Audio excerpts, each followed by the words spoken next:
Welcome. You're listening to The Aligned Self, Conversations in Creating a Conscious and Abundant Life. This is Daniel Denovi. I'll be your guide and host. Let's see just where we can take this.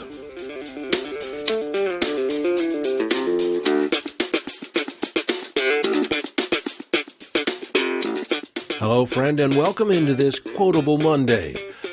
In keeping with our theme on manifestation, I'm featuring two quotes from Nikola Tesla, one of the greatest minds of the 20th century. And he had a unique way of looking at mankind, the world at large, and energy. So the first quote today has a lot to do with energy. And he said, if you want to find the secrets of the universe, think in terms of energy, frequency, and vibration.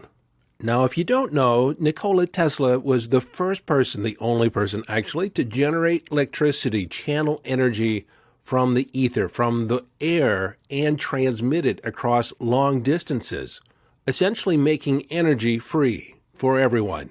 And that's probably why his method never went anywhere, because you couldn't monitor it, you couldn't make any money from it. And so they went the route of Edison. But Tesla had a unique relationship with energy. He understood secrets of the universe. It was also said that he constructed his inventions completely in his head, in the theater of his mind. And occasionally he referred to what he knew without knowing how he knew it, as if it was a download from the universe. And hence, here's another quote. My brain is only a receiver. In the universe, there is a core from which we obtain knowledge, strength, and inspiration. I have not penetrated into the secrets of this core, but I know it exists. Tesla also felt that science and our culture, or our society in general, was overly focused on matter, on the physical. In fact, if you think about it, you've been brought up to pay more attention to the external world, reality, so to speak, and pay more attention to that than what goes on in your head. You know, what goes on in your head isn't considered real necessarily. It's more of your imagination. But in a couple episodes, we're going to talk about how we create reality. And when you think about yourself, 99% of who you are, who you know yourself to be, you can't see, touch, or feel. And you know that to be true because when you look in the mirror, the person that stares back at you, you know that's just a physical shell. You know that your body does not represent the totality of who you are. In fact, if someone attempted to judge you, categorize you based on your physical presence, just your physicality, you'd be downright disgusted, dissatisfied, and angered at their trivial assessment. They don't have a clue of the totality of who you are. But, that's the way society has been. You've been taught to ignore your intuitive guidance. You can't count on it. It's not rational. You should only pay attention to those things that you can prove. And over the years, I've been told that I dabble in pseudoscience. Those things that can't necessarily be proved by the scientific method. Some of these ideas, some things that I believe and you believe, I'm sure you believe, you have to take on faith. But, some of these things that you had to take on faith in the past, science is coming around. Quantum physics is coming around. And much of what I'm going to talk about over the coming weeks on manifestation occurs at the intersection of science and spirituality. And spirituality is that aspect of a greater whole, sometimes referred to as metaphysics, meta meaning behind, hidden, above, or below, kind of outside purview, or it's not that obvious.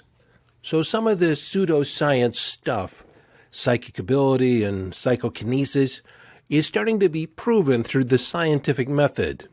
The Institute of Noetic Sciences in Petaluma, California, has conducted a series of studies on the sixth sense, psychic ability.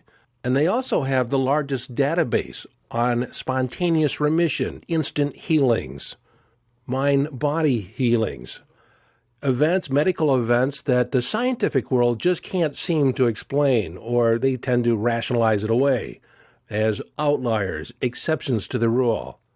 Then there's the Rhine Research Center in Durham, North Carolina, formerly a department at Duke University. The professor that headed the parapsychology program retired and created an independent research facility. And they've been doing some extraordinary studies in psychokinesis, the ability to move matter with the mind.